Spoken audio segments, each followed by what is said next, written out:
네, 다음은 이제 저희가 국민의힘 얘기를 하겠습니다. 오늘 일단 먼저 윤석열 대통령 탄핵 심판 추가기일이 지정됐더라고요. 네. 그래서 이제 추가기일이 지정되면 최종 심판이 이제 언제 나오냐부터 시작해서 얘기가 많이 그러니까 이제 나오더라고요. 18일 화요일에 하고 네, 그럼 이제 최종 변론을 한번 할 거예요. 그냥 그쵸. 나와서 네. 뭐 의견 밝히는 거 그거를 같이 저날 마지막 기일날 같이 할 것 같지는 않고 그러면 이제 한 번 더 하면 일주일 늘어나는 거죠. 일주일 후 오늘 모든 게 끝나고 결정 언제 하겠습니다. 이렇게 해서 나온다. 그러면 20날 끝난다. 네. 그러면 다 끝나고 결정문 쓰는 시간이 한 2주일 보면은 그러면 20날이니까 27일 아니면은 2월은 그거니까 이제 6일 뭐 이렇게 되겠죠. 2주를 보면 3월 6일. 그렇죠. 3월 6일. 네. 그래서 10일을 기점으로 해서 3월 10일을 기점으로 해서 과거에 이제 박근혜 대통령 탄핵 날이 3월 10날이거든요. 네. 앞으로 뒤로 뭐 며칠 상관으로 되지 않을까. 진짜 이재명 대표랑 기일이 하나 더 네. 늘어날 수도 있는 거고. 네. 그러니까 그렇게 되면 이재명 대표 2심 선고 날짜가 아직은 어떻게 될지 모르는데 2월 26일까지는 결심 마친다고 했으니까 비슷하겠는데요. 네, 비슷할 것 같아. 이건 이재명보다는 빨리 나올 것 같은 느낌이에요. 빨리 하긴 그래야 될 것 같긴 해요. 그러니까 헌재 입장에서는 네, 헌재 입장에서 그래야 부담이 좀 덜 될 것 같긴 하네요. 이재명 재판 결과와 관계없이 조금이라도 하루라도 빨리 내고 싶을 겁니다. 왜냐하면 그쵸. 이재명이 유죄면 유죄인대로 무죄면 무죄인대로 여론 흐름이 막 바뀌니까 그냥 그거와 관계없이 먼저 내고 싶어 할 거예요. 네. 예. 그래서 이제 윤석열 대통령 탄핵 심판길이 나오기 시작하니까 최종길이 좀 나올 것 같으니까 저희 당에서 좀 움직임들이 좀 많이 생겨서 언론이라든지 방송에서 많이 다루더라고요. 그 기사 띄워주겠어요. 저희가 이번 주에 월화 수목 중에서 두 가지 사건 큰 게가 있었거든요. 언론에 주목 보는 게. 첫 번째 기사가 오세훈 시장이 이제 국회에서 토론회를 개최를 했었는데 개헌 토론회였습니다. 여기서 저희 당 의원들이 몇 명 참석했는지 그리고 뭐 어떤 얘기가 오갔는지 기자들이 굉장히 많이 좀 관심을 가졌고요. 이어서 바로 기사 띄워주시겠어요? 그리고 또 하나 중요했던 거는 원희룡 전 네. 장관이 지금 후보에 기자회견 하셨어요. 갑자기 네. 뭐 윤석열 대통령 헌법재판에 대해서 뭐 공정성을 좀 기하라는 식의 재판을 공정하게 하라는 것 때문에 기자회견을 하셨는데 왜 갑자기 원희룡 장관이 이 시기에 기자회견을 했냐? 이 두 가지가 굉장히 핫한 이슈였어요. 자, 일단 오세훈 시장 그 개헌 토론회에 48명의 국민의힘 현역 의원 지도부 포함해서 갔다. 이제 이게 중요한 건데 일단 요걸 보시면 돼요. 누가 주최했냐? 서울시와 서울연구원이 공동 주최를 했고 네. 그러니까 이제 주최자는 맞아요. 서울시니까. 근데 윤재욱 의원이 주관을 했어요. 네. 네. 그래서 보면은 사진 보면은 오세훈 시장이랑 윤재욱 전 원내대표가 나란히 앉아 계세요. 네네. 나란히 앉아 있는 사진도 기사도 많이 나왔었어요. 네, 사진. 일단 그걸 보셔야 되고. 네네. 그러니까 윤재욱 의원 때문에도 많이 왔을 거다. 네. 이제 요 말씀을 제가 드리고 그다음에 이제 그럼 그래도 지도부 포함해서 많이 왔으니까 뭐 지도부가 다 쏠리는 거 아니야? 그렇게 해석 여지가 있어요. 네. 뭐 조기 대선 없다고 뭐 우리 조두할 씨가 많이 얘기를 했지만 그 뭐 조직부총장 수준에서 결정될 일은 아니라고 보고 네. 다 준비를 하는 건데 지금 당 지도부는요 굉장히 전략적으로 움직일 수밖에 없다고 생각합니다. 누구 편도 들지 않는 것처럼 또 누구에게 완벽하게 힘을 실어주지 않는 것처럼 그러면서 또 윤 대통령하고도 탄핵이 결정되기 전에는 절대로 선 긋지 않는 모습을 보이면서 네. 줄타기 하는 거예요. 지금 그럴 수밖에 없어요 지도부는. 그렇죠. 그러니까 어느 정도 그래도 지지율을 유지하고 있는 것이 그 지도부의 저는 소득 성과 이렇게 보는데 단순히 오 시장이 이제 대선 뭐 출마 관련해서 이제 실질적으로 선언을 했다 이렇게 보는 의미 외에 다른 해석은 할 필요가 없을 걸로 보여요. 네. 이게 뭐 세과시도 아닌 거고 앞으로 어떻게 될지도 모르고 아직 시장직에서 어떻게 할지 사실은 오 시장님이 서울시장 현직에다가 한 번 중도 사퇴했고 그 결과가 굉장히 안 좋았다는 그 전력이 있다는 것이 굉장히 큰 어떻게 보면 제약이다. 이 부분이 아마 크게 앞으로는 좀 작용을 할 가능성이 있어요.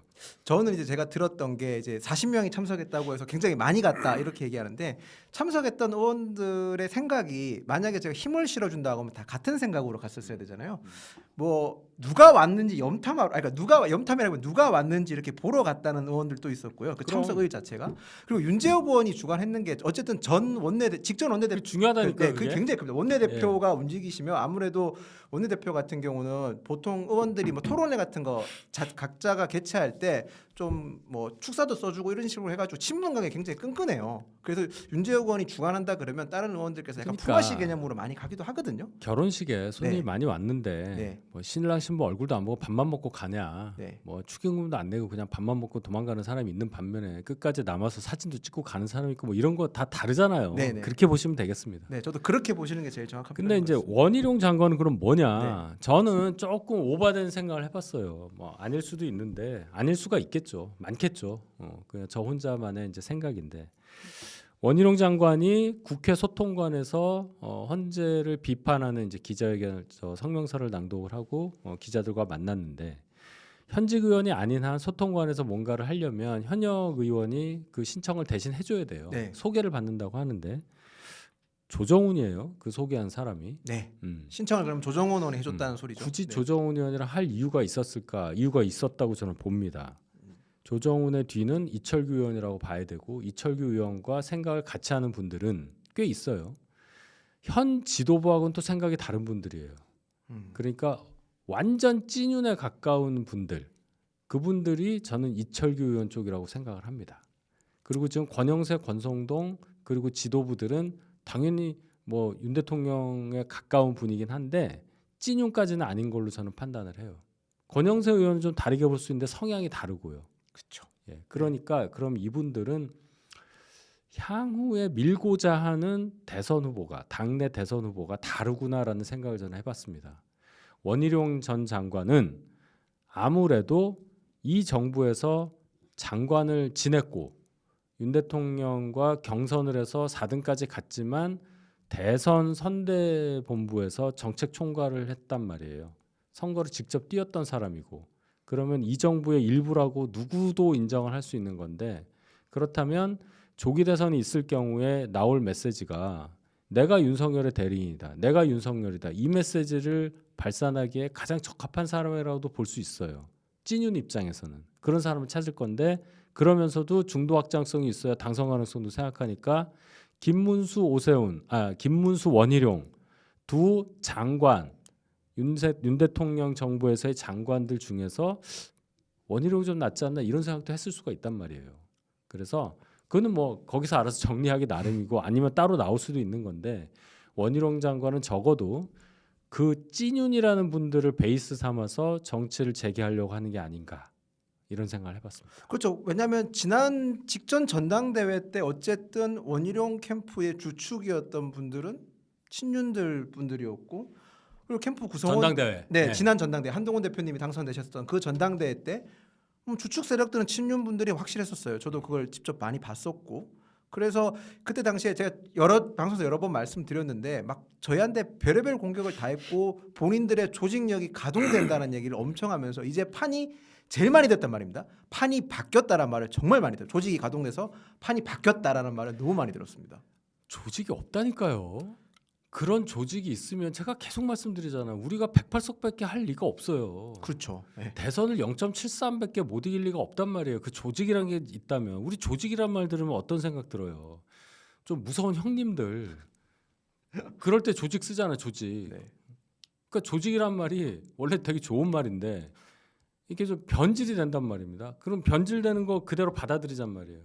그게 이제 통용되던 시절도 있었고. 근데 그게 없다는 게 또는 있어도 작용을 제대로 못한다는 게 지난번 7월 전당대회 때 증명이 됐습니다. 한동훈 대표가 무슨 조직이 있어서 63%를 얻었겠어요. 제가 그건 확실하게 얘기할 수 있는 게 제가도 이제 전당대회도 여러 번 뛰어봤고 선거도 여러 번 뛰어봤는데 한동훈 대표님 캠프 전까지만 해도 속칭 말해서 조직 선거 얘기해서 조직팀이라는 게 항상 있었어요 캠프에. 그리고 그 조직팀이 제일 많은 공간을 차지했었거든요. 그걸 맨 처음에 증명을 한 게 21년도 전당대회 때 당선된 이준석이에요. 네. 아무것도 없었어요. 그냥 그쵸. 배낭 하나 메고 자기 수행원이랑 이렇게 돌아다니면서 당협 찾아가고 뭐 이런 식으로 했는데도 43%를 얻었단 말이에요. 네네. 그러니까 저희도 그때 한동훈 캠프에는 조직팀이 아예 없었습니다. 그래서 뭐 그런 거 속칭 얘기해서 여의도판에 전문적인 꾼이라는 분들이 막 찾아와도 저희는 아 괜찮습니다. 응원만 감사합니다. 다 거절했었거든요. 그럼에도 불구하고 저희 63% 받았었어요. 네. 그렇기 그러니까. 때문에 저는 조직 선거 얘기하시는 분들에 대해서 뭐 크게 저희가 위축되거나 뭐 겁먹을 필요 전혀 없다고 생각을 합니다. 네. 그 부분에서는 저는 제가 직접 경험해봤기 때문에 확고하게 말씀드릴 수 있을 것 같습니다. 네. 그래서 지금 그리고 또 이제 재밌게 도는 말 중에 하나가 그럼 이제 국민의힘 쪽에서는 막 지금 저희가 되게 모순적인 게 조기 대선을 얘기를 못 하는데 대선 준비를 해야 되는 거 아니냐 하고 있지 않느냐는 얘기를 되게 많이 듣고 있거든요. 그래서 제가 되게 재밌는 말 들었는 게 지금 여의도에 부동산이 굉장히 분주하답니다. 네, 그 여의도 부동산이 굉장히 분주하다는. 여의도에 별로 사무실이 없거든요. 네. 근데 또 늘 비어 있는 데는 또 있어요. 네. 그 뭐 사실 뭐 그런 게 큰 의미가 있나 싶어요 저는. 근데 그걸 꼭 이제 또 명당 자리라 그래가지고 또 막 따지고 그러더라고요. 다 그게 옛날에 있었던 거 그대로 적용하고 뭐 네. 멀면 김대중 대통령 될 때부터 해서 뭐 김영삼 때 뭐 이회창 때 다 그런 얘기 하거든요. 그게 벌써 몇십 년 전 얘기예요. 네. 그래서 저도 다 못 외우겠어요 그거를. 그래서 이제 막 시즌이 시작됐다라는 식으로 얘기는 많이 나오고 진대도 있습니다. 많아요. 네. 똑같은 데서 진대도 있어. 그걸 명당이라고 하고 그러니까 그런 참 사람들 그 귀 솔깃하게 하면서 이렇게 막 클릭수 늘리는 기사에 너무 현혹 네. 안 되셔도 되고 그 큰 의미 없다. 네네. 중요한 거는 이제는 국민들이 다 이 핸드폰 하나씩 들고 계신 상황에서 모든 정보를 실시간으로 본인 스스로 받기 때문에 그런 거에 크게 영향 없고 가치가 어떻고 내 삶에 어떤 변화를 주느냐 이걸 보고서 후보를 선택한다. 그렇게 보시면 될 것 같아요. 그래서 그리고 나서 이제 또 저한테 요새 또 질문 많이 들어온 것 중에 하나가 그러면 지금 국민의힘에서 대선 주자로 대선을 어떻게 누가 준비하냐 그런 질문 되게 많이 받거든요. 아니면 뭐 국민의힘에서 깜짝 뭔가 제가 흔히 말하는 정치권이 아니라 깜짝으로 뭐 준비하고 있는 후보나 주자가 있냐 많이 질문들 많이들 하세요. 준비하는 건 없죠. 네. 그런 아이디어 차원에서 접촉을 하고 있다는 얘기는 들었고 그게 이제 여러분들 생각하시는 그런 분들이에요. 그러니까 뭐 아시니까 이창용 한국은행 총재한테도 제의를 했다는 말이 있고 뭐 한덕수 총리한테도 제의한다는 말이 있고 뭐 제의는 할 수 있죠.